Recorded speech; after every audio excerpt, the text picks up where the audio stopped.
guys, thanks for tuning in to another video episode on ForgottenWeapons.com. I'm Ian. I'm here today with James from Tombstone Territorial Firearms down here in lovely Tombstone, Arizona. And we're taking a look at an extremely unusual prototype Italian rifle. There were only 3 of these ever made, right? Right, yeah. You want to tell us, tell us what you know about this. Okay. Well, the design came out in 1925. It's a straight pull bolt action rifle in 6.5 Carcano. There were 3 produced. Number 1 stayed at the Tourney Arsenal. Number 2 went to Norway and was played with there for a while. Different designers played with it. This one apparently went to Russia and actually come back to the United States during World War II. A young pilot flying B-25s over Lend-Lease into the Stalingrad area traded some stockings and candy bars for it back then. It's pretty good trade, pretty fair trade. But it eventually came back to the United States. Straight pull bolt action, but it's got a lot of design concepts that you see in semi-automatic rifles and in some fully automatic rifles. So it's just a very unusual design. It's fascinating how over-engineered this thing is. Incredibly over-engineered. And you can totally understand why nobody adopted it, because it's basically as expensive to produce as a self-loader, but it's not a self-loader. Right, it's just a hair bit off being a self-loader. In fact, in 1926, MBT, or Metallurgica Brescia, Tempini, refiled the patents with the addendums for semi-automatic improvements and fully automatic improvements. And those improvements later led to other things like Scotty Brescia Model X's that some people are familiar with. We do know that number 2, when it was in Norway, Lungman played with that one. Well, why don't we go ahead and take this apart and take a closer look at how it does work, and then we'll do some shooting. That sounds like a good idea. All right, so disassembly here is actually pretty simple, especially considering how convoluted the gun is. We're going to unscrew the rear cap. Now, in order to do that, we have a little spring-loaded plunger here. And before I go with taking that off, what I actually need to do is drop the hammer, for reasons we'll get to in just a moment. So, make sure it's empty. Relieve tension on that. And now I can push in on this plunger.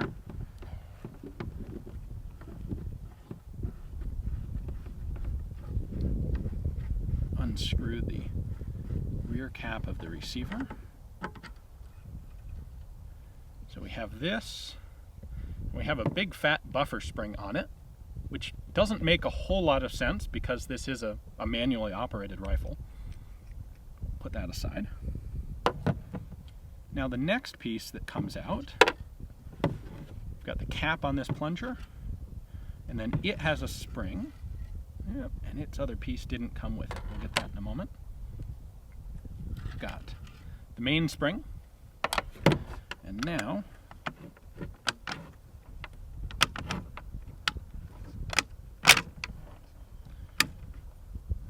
that the back cap and the spring are off, we can push the bolt out the back. Now here is one of the oddities of this rifle. You can see we've got the bolt here. This is actually sort of part of the hammer. This moves forward to fire the gun. So we'll show you how that all goes together in just a moment. So there's our bolt, there's our striker, hammer, however you want to call it. We still have the charging handle, which I'm going to leave in the gun. And we have this top dust cover, which I'm also going to leave in. I'm not entirely sure how that comes out. This plunger does pull out to the side that far. This is still under spring tension. This may need to come all the way out, and I don't want to mess with that spring. So we'll leave that alone for the moment. Should point out, you can see the bottom of the magazine well is open. That's because this uses a standard 6.5 Carcano end block clip. So holds 6 rounds. We have a clip release button right here at the back. So if you don't want to fire all 6, you can get rid of a partial clip. We have our safety here on the side. Forward is safe, rearward is fire. Now, looking at the bolt, we have a 2-piece bolt. So the bolt head stays in this position, like this. We've got the extractor on top, And then we have our firing pin right here. So when the bolt is assembled, when you lock it in battery, the firing pin is rearward, and then this, pulling the trigger, releases this, which comes forward, hits the firing pin extension like that, and fires the gun. The rear end of the bolt has the locking lugs, goes this way, and the firing pin and the bolt head lock into place.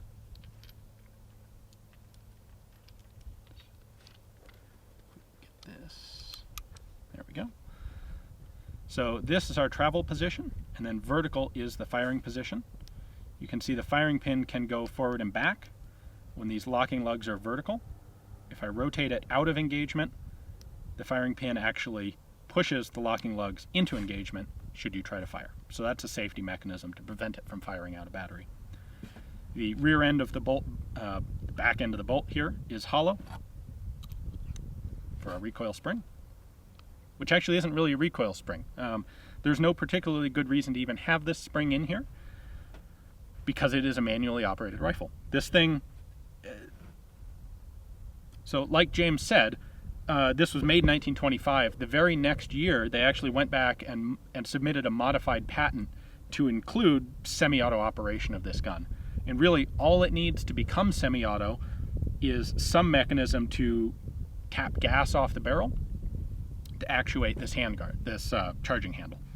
Then you've already got a recoil spring. Everything else is already in place to make this semi-auto. But at this point in its development, it wasn't. Go. All right, so I've got the striker right here, and you can see it runs up on this stoppage. Well, that stoppage, when I pull the trigger like this, that drops down. That allows the striker to go forward. What's funny about this design is that when you're ready to fire, when the gun's cocked, the striker is all the way back here, and when you actually fire it, the striker has to move. I don't have purchase on it here anymore, but the striker has to come all the way up to here to hit this lug on the side of the bolt head.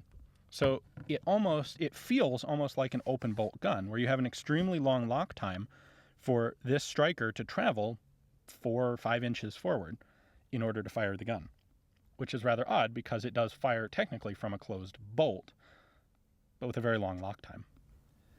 So the most likely reason to do an open bolt style system like this with very long lock time is probably not so much that they were concerned with the lock time, but that they wanted to make sure that this striker had as much momentum behind it as possible to guarantee that it would set off a cartridge, no matter how hard the primer might be.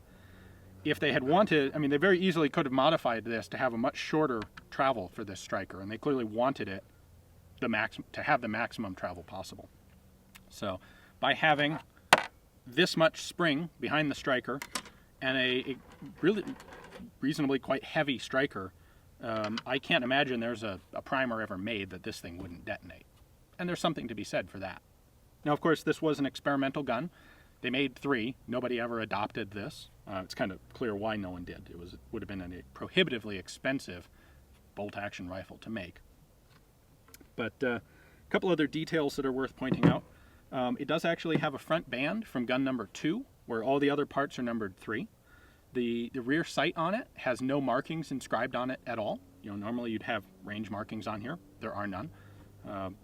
Clearly they didn't get around to that, or it may be that they just made a couple of these. They may have been experimenting with some different cartridges and they didn't want to inscribe range markings that might change at some point. In order to cycle the action, I don't know if this came through earlier, but you do actually have to depress the bolt handle here in, and then you can slide this backwards. Once it's forward, it doesn't move. So had this been semi-auto, this would have been non-reciprocating. As a bolt action, obviously it's non-reciprocating, but you have to push it in manually in order to cycle the gun. All right, why don't we go ahead and put this back together and do a little bit of shooting. I'm really anxious to see how this feels to shoot. All right, one last control I didn't show you is this button, which actually acts as a bolt hold open. So I'm going to push the handle in, pull it all the way back. There, push that in. That locks the bolt open, which will allow me to insert a clip of 6.5 Carcano.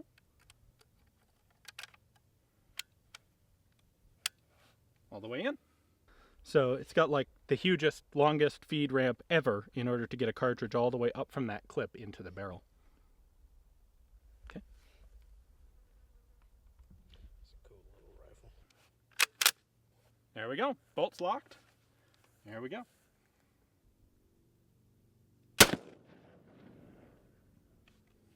One round.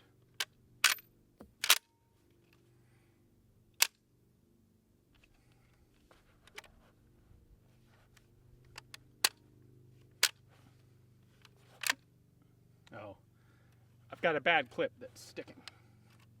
So, Shall I stop recording? no, keep going. Okay. All right, so my clip is sticking cases, and that's why this isn't working well, which gives me a good opportunity to demonstrate the clip release, which is also not particularly effective. There we go.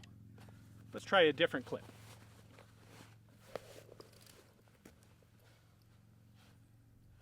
All right.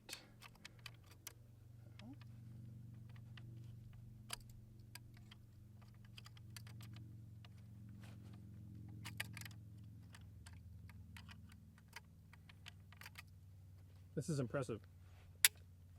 I don't know why nobody bought this.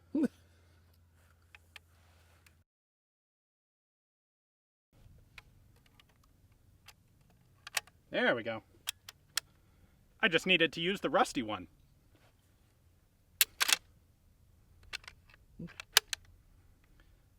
So here we actually see the downside of the non-reciprocating charging handle. I cannot use this handle to force the bolt forward and into battery.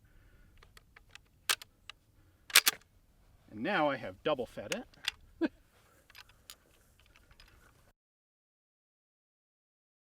All right, so we're gonna do a little bit of shooting with this single loading it because the elevator spring, the clip fit just isn't quite right. Now, to be fair, I'm using wartime Italian clips. I'm using new production ammo, but Italian 1939 clips that were made 15 years after this, and they may be slightly different than the clips this was originally designed for. However, drop around in, drop the bolt.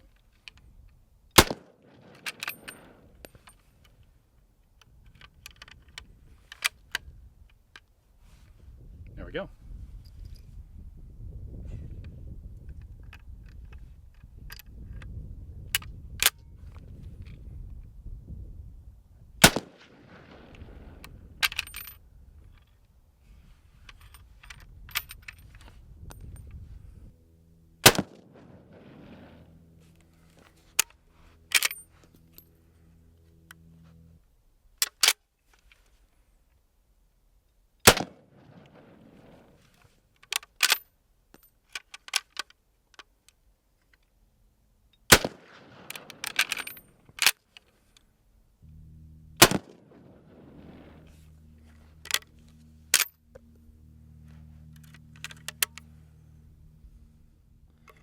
So recoil from this is fairly mild, as you might expect. It's a reasonably heavy rifle, and a 6.5 Carcano is not a particularly energetic cartridge. Definitely see why this wasn't picked up by any national militaries for use. It's far too expensive, and it's frankly quite fiddly. Some of these issues could have been ameliorated if it had been a semi-auto, but as a straight pull bolt action, clearly not worth someone's military time. One thing we've also come to realize, which was kind of obvious in retrospect, the problem with a non-reciprocating bolt handle is that you have no way to push the bolt forward should it not quite go all the way into battery. And that's also an explanation for why a manually operated rifle like this has a main recoil spring in it. That spring is there because once I pull this bolt handle back, I can't actually push it forward. All I can do is release the bolt handle and allow the spring to push the bolt into battery. If this had a handle that was fixed to the bolt, I wouldn't need the spring, and I would also be able to get it into battery more easily. Of course, this system lends itself much more to conversion to semi-auto eventually. So you're saying the gun needs a forward assist? Yes. Quiet, you. Well, I hope you guys enjoyed the video. We certainly appreciate having the chance to come out here and shoot something this unusual and uncommon.